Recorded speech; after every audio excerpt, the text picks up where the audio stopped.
Ladies and gentlemen, welcome back to the Chennai Chess Olympiad 2022. It's round number 3, and the teams are getting closer and closer together in strength. We're about to see some mega powerhouse matchups, and in this round, Magnus Carlsen played my favorite opening, the Caro-Kann defense. So we're going to be taking a look at all the top matchups. We're going to take a look as well at an amazing game from the women's section.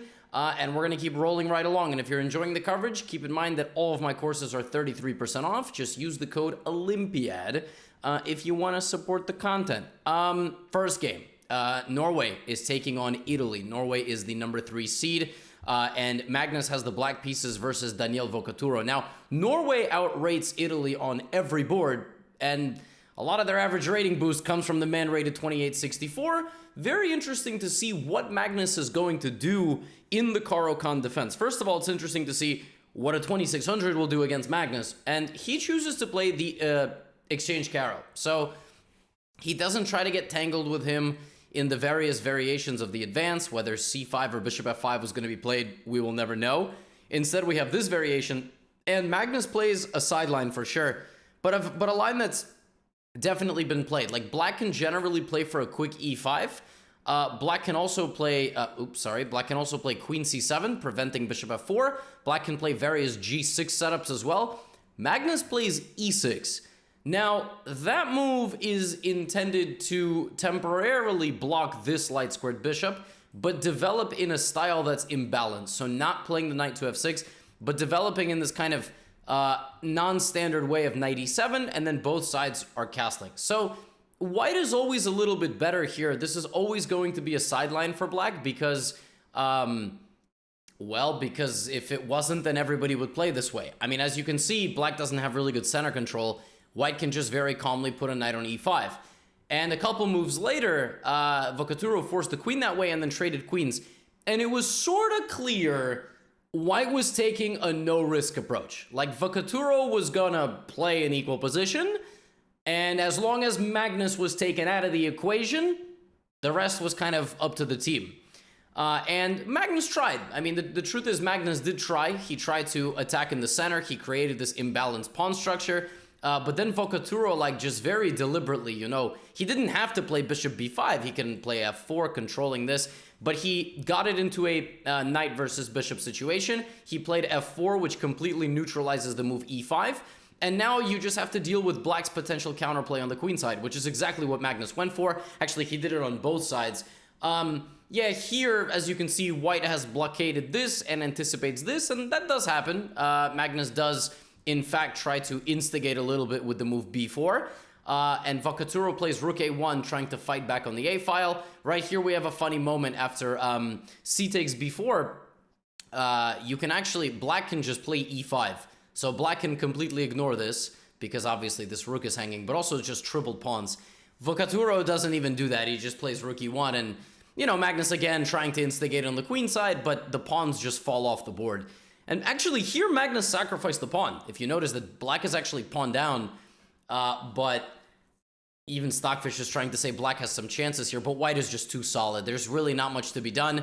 Magnus tries his best, but I think by, like, move 40, Computer was even claiming white has advantage. Like, once white got the knight to c5, you know, like, white's position looks very pleasant. And the players ended up making a draw in the 50s as Magnus decided to bail. But, you know, Vocaturo could have played on. I mean, he could have tried to play for a win with b5, b6, b7. Like, if Magnus was playing white here, you would expect him to play forever. But in this game, white just sort of consolidated perfectly, and yeah, I mean, black just never had a chance to win back any material. So Magnus was taken out of the equation. Could the Norwegians get the job done on the other boards, considering that they were the rating favorites? This game was an a3 Nimso, a same-ish Nimso from Lorenzo. It's either Lodici, it's probably Lodici, right? Because he's Italian, and, like, I got a cartoon, you know, got to make a very, like, cartoony Italian accent, like Lorenzo Lodici. You know, like in the... come on, everybody loves Italians, right? Peaky Blinders, Italian season was probably the most fun season, let's be real. So Lodici plays this very imbalanced, same-ish. Engine hates it. Engine always hates this stuff for white. It thinks white is overextended. But from a human standpoint, these positions are very difficult to play with black. I mean, really, this is just like picking up a baked potato with your bare hands. I mean, really, you gotta wait for it to cool down. So This game was incredibly imbalanced. As you can see here, already kind of by the 17th move, it's very clear that white is going to try to break through at some moment. Now, white could do nothing here. White could just stand still.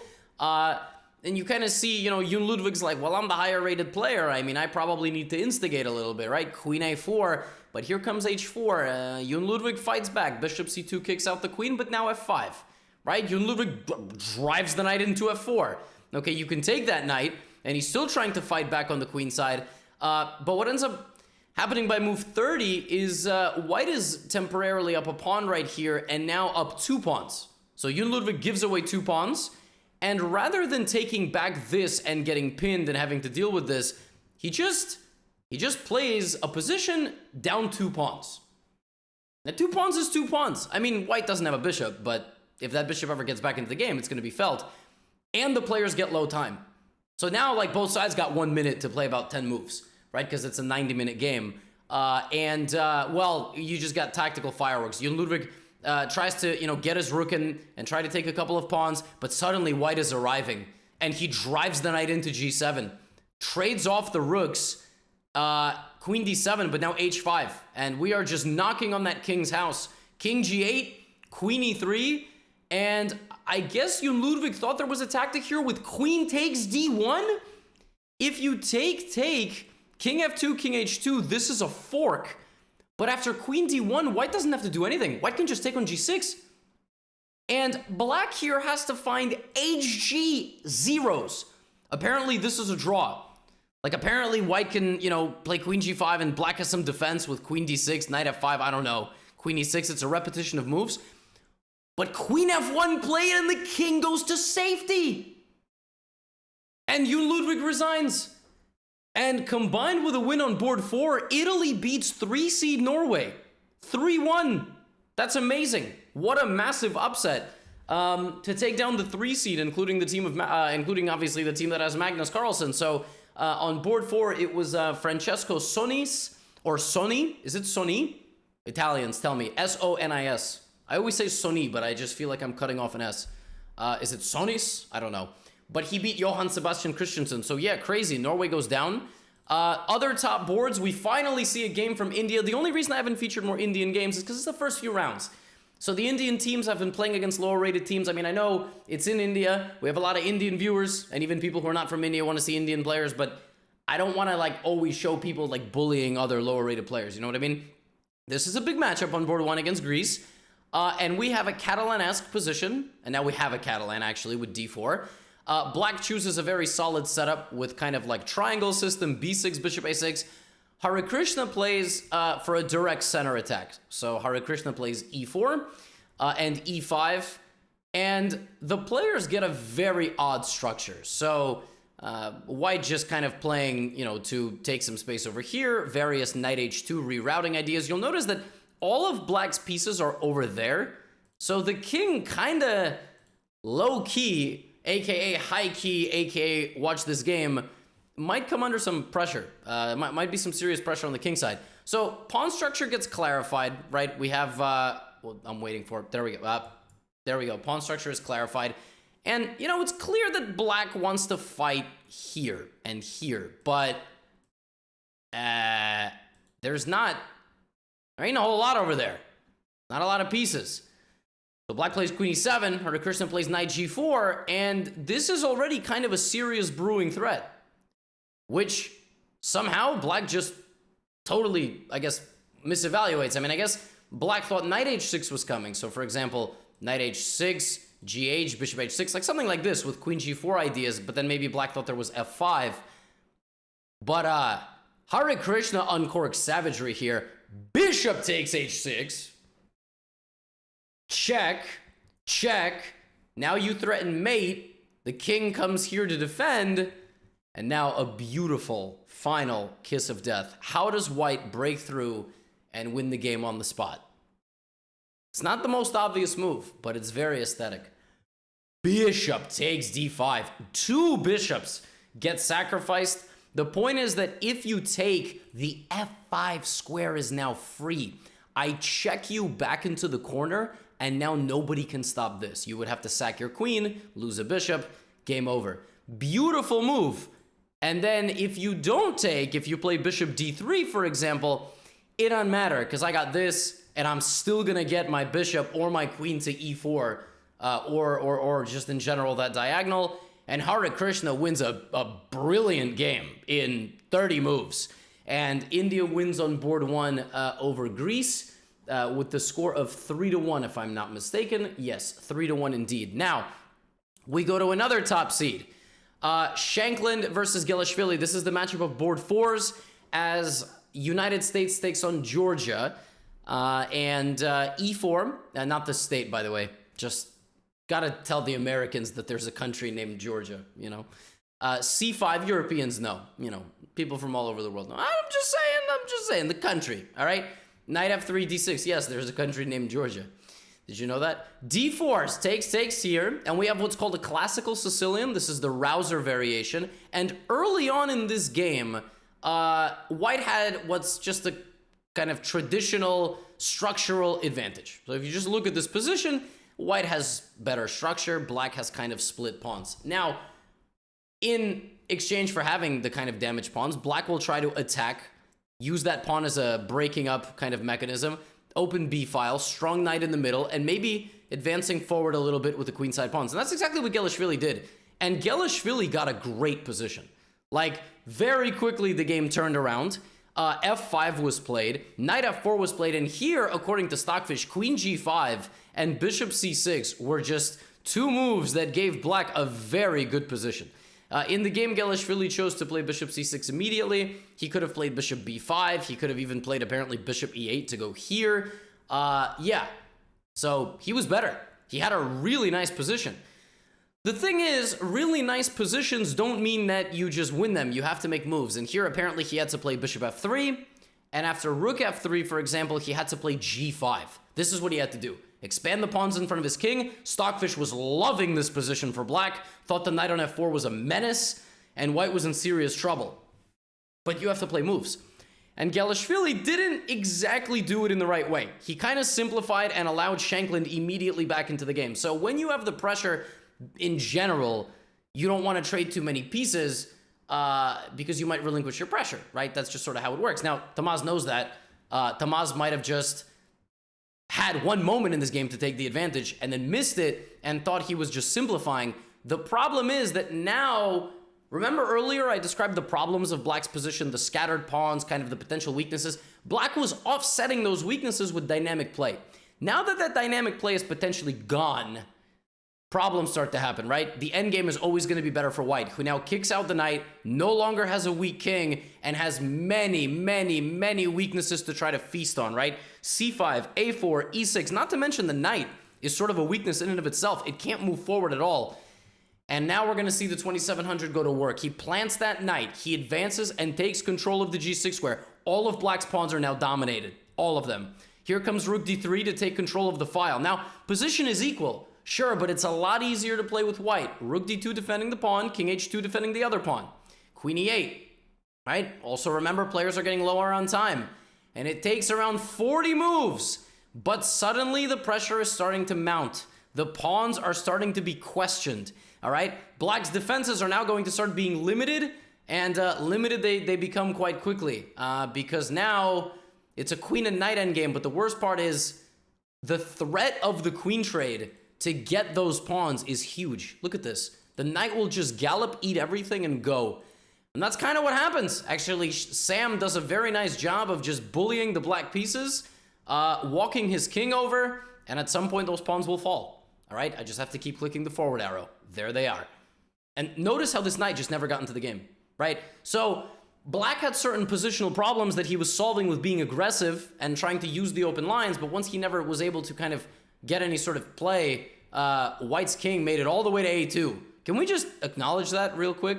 That king was here. Look at that king's journey. That king could write a book about the journey he took across the board, right? Being booted all the way to A2, and now White just goes A3, right? White just goes, and yeah, all the pawns. And at a very hard-fought game, very complicated game, I think that king made like 20 moves. And Shankland wins, combined with Livon Ranyan, and Georgia, America beats Georgia 3-1 as well. convincing win for that team. The next game that I have for you is a savage game. Just honestly, a purely savage game. Actually, the next two games are incredibly savage. I will show you this one first. This was, I think, one of the first games done. Australia took on Poland. It was a very close match, even though Poland is actually a huge favorite with two super GMs. Anton Smirnov versus Jan Krzysztof Duda was a Semislav Miran with e3, knight d7, and a tame opening. An opening that actually has been played many, many, many times, okay? Like maneuvering system, nobody has traded any pieces. Suddenly we have a center strike. Now, there's a lot of theory here. There's a lot of very complex lines. We have DE, knight e5, and knight d4 with the idea to put the knight on f5, forking these two pieces. Duda is not afraid of knight f5 and happily welcomes this big exchange. Okay, now black just is very solid, you know, bc4 is a natural move, but there are some various attacking ideas. Now, Anton Smirnov sacks a pawn, so he allows this. And right now, black has a pawn up. Black has 6 pawns, white has 5. I think the best move here for white is knight e2, if I'm not mistaken. Just a very, very vague recollection of the theory here. You try to put the knight back on f5 or try to put the knight back on f5 this way, and you try to say, well, I'm down a pawn, but I have very active play, and your bishop kind of sucks. In the game, Smirnov plays knight e4, which is also a very decent move, hoping for some exchanges. There can be some exchanges very quickly, and white will just use this pawn to try to break up the black position, but we have knight d5. The knight goes back to g3. The bishop goes to c8, covering knight f5. We have e4, knight f4. Okay? Now, this position is 0-0-0. Okay? What if I told you that this game ended in 3 moves? No, it's actually 0.3 if queen c1 is played. This game ended in 3 moves. Yup. How? Like this. Queen c3, queen g5. I pin your knight to your queen. Black plays h5, creating the threat of h4. And here, white should play queen e3. Okay, targeting the knight again, forcing black to defend it, and then playing the move knight to e2.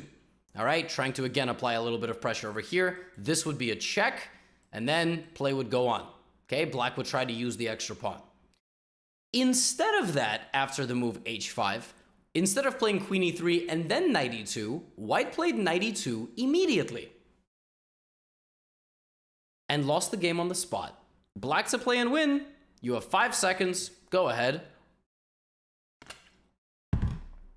Here, black played queen takes g2.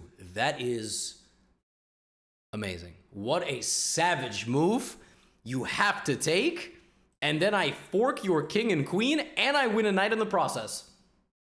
And that is why queen takes g2 ends the game on the spot. That is brutal. That is a one-punch knockout from nowhere. I mean, this game was still up for grabs. I mean, that's crazy. You got to feel for Anton Smirnov. I mean, that sucks, right? You're at the Olympiad, and this just happens. Now, this match was actually very close, because on the second board, Kuibakarov, the board 2 of Australia, 2580, beat Vaitashik, who's 2700. But the board 4 decided the game as Bartel beat Zhao, who is the board 4 for Australia. I thought it was Bobby Cheng, but Bobby Cheng was on board 3, so very close match. Next one I have for you was a disgusting game, okay? Argentina versus Azerbaijan, board 1, Mamidyarov versus Peralta. We have a super weird English bishop b4, already by like move 6, like a4. I don't even know what's going on. None of this has ever been seen before. And Mamidyarov doesn't play traditional knight f3. He plays a really interesting setup. He takes advantage of the fact that this is here and plays f3. Now, well, actually, no, apologies. He played a5 first. Then he played f3. Now, if a 500 played like this, I would have yelled at the 500 to develop their pieces naturally. But actually, f3 is a good move, because black wants a knight on e4 in these structures, and white hasn't developed anything and is going to play knight h3 and maybe even knight f2, and then bishop d3 and castle, and then e4, e5. So this knight is going to go there. Mamidyarov gets to play like this because the better you are at chess, the easier you are allowed to break the rules. That's sort of how it works. We have castles, bishop d3, and black does something kind of crazy here and plays knight c6. Knight c6 allows white to push the pawn again, because the knight used to cover that, and restrict the bishop. Now, sure, the engine says this position is equal, but it looks very annoying to play this with black. And it is very annoying because the second that Peralta was on his own, he played knight to h5 and immediately took his eye off the center. Mamedyarov did not look back. He played e4 without even hesitating. Now, that sacks a pawn. That gives up a pawn, but you can't take it. Taking this is too dangerous because you would be allowing white to get the bishops active. And combined with the kind of offside nature of the position, black would get a devastatingly bad position very quickly. Rook e1, everybody would be dominant. So after e4, Peralta tried to shut down Mamedyarov with f4. Nobody shuts down Mamedyarov. e5. Good luck ever getting home. Be careful what you wish for. And this bishop comes alive to pressure both diagonals. White is much better, but how does he crash through? How about this? Bishop takes knight. That looks like an insane move. Why would anybody play that? That was such a good bishop. Well, I'm playing it because all your pawns are frozen. And I'm going to go win that pawn and that pawn. You can't do anything. There's nothing you can do. All your pieces are offside. Bishop a3, queen e7, and now Mamedyarov plays not the best move, but the most disrespectful one. Okay? Knight f2, knight e4 here slowly wins, but Mamedyarov plays a disgusting move. Queen d4. That is gross. Take a shower. I hope Mamedyarov went back to his hotel and showered after the move queen d4. You have to take the queen and then lose yours. The rook is hanging. When the rook attacks the bishop attacks the other rook, and then he just takes back on d4. Now, black could win the pawn on a6, absolutely. But then we have knight g5, and the knight gallops to the f6 square, and black just resigns. 25 moves by Mamedyarov against the 2600 level grandmaster, making it look effortless, and sacrificing his queen for no reason in the process. Playing a goofy opening that's literally never been played in a database, putting his pawns like this, and then just, pushing all of the opponent's pieces around.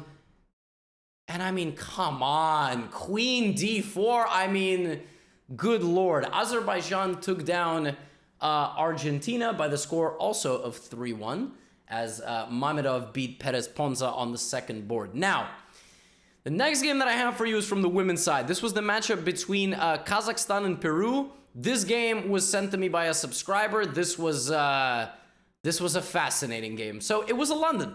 We see the London sometimes, and a position that has been seen many, many times. Okay, c3, this position is very popular. Black played the provocative knight h5, which is intending to attack the bishop on f4. The bishop goes here to bait the move f6, and now rather than just retreat, white plays knight h4. Now, knight h4 is not theory. It's not a good move because actually g6 helps black. We just saw one Argentinian grandmaster put his knight on the edge of the board. This knight is not the same as this knight. This knight is loose, right? So here, the knight drums back, and we have queen c2 takes. And from this point forward, black played like a lunatic. Black did not castle. Black did not play in the center. Black played a modified bomb cloud. King f7. And white was like, that's not principled. I'm going to castle. And black was like, do you know why I wanted you to castle? Because g5? h5. Hello, I'm going to trap your bishop with a move h4. You have to move your h-pawn. White does to h3. But now that is a hook. So g4 forces a pawn off the board. Now the h-file is open and the g4 pawn is defended, and you never move in these pieces because they have to defend. But how is black going to pry away the defenses? Well, like this, knight back to h5. Doesn't matter that the king is right there. Good luck dealing with my h-file pressure. White decides at this point to sacrifice the piece to try to fight back against the open king. Black's like, bro, I own this area. This is my area. Look at this. This is what you get for castling. We always teach people to castle. Not in this game. You definitely shouldn't have castled in this game. Bishop e5, queen f3, but black is even playing defense. Bishop d7, and now here comes yet another rook to the party. Even more pressure is building on that side of the board. And what's going to happen is probably one side is just going to chase the other out of the house. The white king is about to go for a run. White king is about to get a little bit of exercise. Rook e1, knight back to d8, and hello, that's checkmate. What are you going to do? Run! Knight g4 hits the rook. King runs, the rook gets taken. Queen h2 threatening the pawn. The king runs out, the knight is lost. And white just says, you know what, I'm good, I'm not gonna play anymore. My king is gonna get, this is not the same king that Sam Shanklin had, all right? That king ran to safety. That king is running off a cliff, all right? With a parachute, You're gonna run away somewhere, you know, sort of make a little business, be an entrepreneur somewhere, you know, TikTok influencer. I don't know where that king is going, all right? Yeah, this game was sick. I mean, king f7, g5, h5. The women's section today didn't have a crazy amount of upsets. I mean, a lot of the top teams are still winning, so today primarily focused on the open section.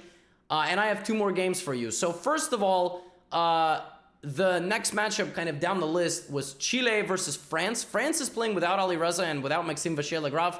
I don't exactly know why. I mean, I saw Maxime said something about the climate and just getting general rest. I don't know why Ali Reza's not playing, but they're fielding a good team. And Chile fielded a random 2400. And when I say a random 2400, you know, Hugo Lopez Silva does not have a title. He's just 2400. What a Chad, just showing up, 2400, international master strength. Matthew Cornet plays a French. I mean, come on, you got it, right? This is known as the Byrne variation with G takes f6. I've played this myself with black, f5. And this is one of the most crazy theoretical lines that exists. Both sides fianchetto, white plays d5, trying to kind of explode the center of the board. The problem with knowing all of this is you have to know everything. White sacks a piece. BC, check. King f8 to hide behind the enemy pawn. Rook d1, which is the best move. And here, white has to play this. That has to be played, and then it's like 0.6 for white, but both sides have to know all the theory. Stockfish doesn't know it's 0.6. But it's a very complicated position. There's a line, for example, king f7, knight e5, king f8, and I think rook d7 is theory. I don't know if this is theory, but this is like one of the variations. So Cornet could have been in a little bit of trouble. I'm not even sure queen b6 is the best move. I actually think queen c8 instead of queen b6 is the best move, but I think the players might have been on their own already. And white messes up. He castles. Now, if you're just wondering why can't this pawn take this pawn, I'm also wondering. I mean, now that pawn's just sort of always a problem because you're always threatening to deflect the rook. Position is still equal, very complicated. We have knight g5. So if you take queen e8, game over. If bishop g2, now you have this. Now, white can, of course, take the bishop. That's probably what white should do. Here, white also has one of the most disgusting moves I've ever seen, which is rook d8 check. You just gave away a bishop. You sacked a piece earlier. You're now sacking a rook 2 different ways. Because if this, it's mate. You take. And then you mate. But if rook d8, queen d8, there's this, this, and then this. Now, is white winning here? No, black has too much material. But rook d8 is the best move. Lopez Silva plays this, and that's wrong because the king runs into the middle and then just gets blocked. And Cornet just has 9 extra points of material despite the king being in the middle. And remember this pawn? Yeah, well, that pawn gets used. All right, white just continues to try to attack, but black just says, look at this, sacrificing 2 bishops because the second one rook leaves the back rank. You know what's going to happen, folks? b1 is no longer protected. And after knight d7, you give away 2 bishops, but the king hides behind the knight. You get real close to mate. But you know what happens? That pawn that you allowed black to have, b1, b1. Now black has 2 queens. Your rook no longer pressures because it's pinned to the king, and white resigns. France won 4-0 in this round. All right, France won 4-0. And the last game that I have for you is the matchup between the Netherlands and Sweden. Geary Grandelius was board 1. There was many interesting matchups, but Max Varmerdam on board 4 plays a lot of really interesting chess, and he plays the queen takes d4 Sicilian with h3, queen e3. Blocking his bishop, but disallowing the knight from coming to g4, and then just sort of playing like he didn't just play a really obscure line, you know, just sort of playing normal moves, suppressing black's pawn break d5, which is very normal in the Sicilian, and then fianchettoing his bishop to the extra square, which is a3. Now, visually speaking, white's position looks really good. Like, looks like white just got everything he wanted. Black is, of course, completely fine. But in the middle game here, black begins to drift. You kind of see both players sort of rerouting and trying to have a little dance of their pieces, like knight back to f3, queen goes back to h6, right? We have rook c2, bishop c1 attacks the queen again. Now the queen is pinned to the knight. Black plays e5. That move sets off an alarm in Max's head and is like, wait a minute, what about this? Point is, if you just take on c5, knight e5 hangs in a lot of lines. If you don't take on c5, I'll take you at some point. Maybe I'll even just play b4, just build behind my structure. So we have this little simplification, and from this point forward, things get nuts. Black plays g5, okay, pushing a pawn in front of his king. Max plays knight d5. That can be taken 3 different ways, but any way you take it, there are problems because the bishop will come here, this bishop will now have more pressure, the rook is open, and Emanuel Berg does not kind of navigate the waters of these tactical complications well enough because Max just finds every move. Knight g4 hits the queen and the bishop, okay? Bishops are laser beaming that side of the board. Look how white's pieces coordinate. Takes bishop back. Look at this position. That's mate. That's just straight up mate. This bishop is mating too. Black is getting slaughtered on the king side. Just absolutely bulldozed. And he just plays a move. You know, he plays one more move. And knight f6, bishop f6, queen h7. Very nice win. All beginning from this nice pawn break c5. And once the center got shredded open, it was just white's pieces were much more coordinated and well-equipped to handle an attack than black's pieces. Black overextended a little bit. But Max, as well as the rest of the Netherlands team, contributes to a 4-0 victory over Sweden. Some other matchups, Cuba held Ukraine 2-2. Austria defeated Germany 2.5, 1.5. England continues to roll along with a 2.5, 1.5 win. The second team from India is 4-0 this round. And we're slowly moving to less and less teams having perfect scores. Hope you enjoyed today's recap. As always, I'm trying to get as many games in as possible. Do continue to suggest games. I'm trying to feature people from all the countries that you're from. But folks, at some point I do have to follow the top boards. I'll see you for round number 4. Get out of here.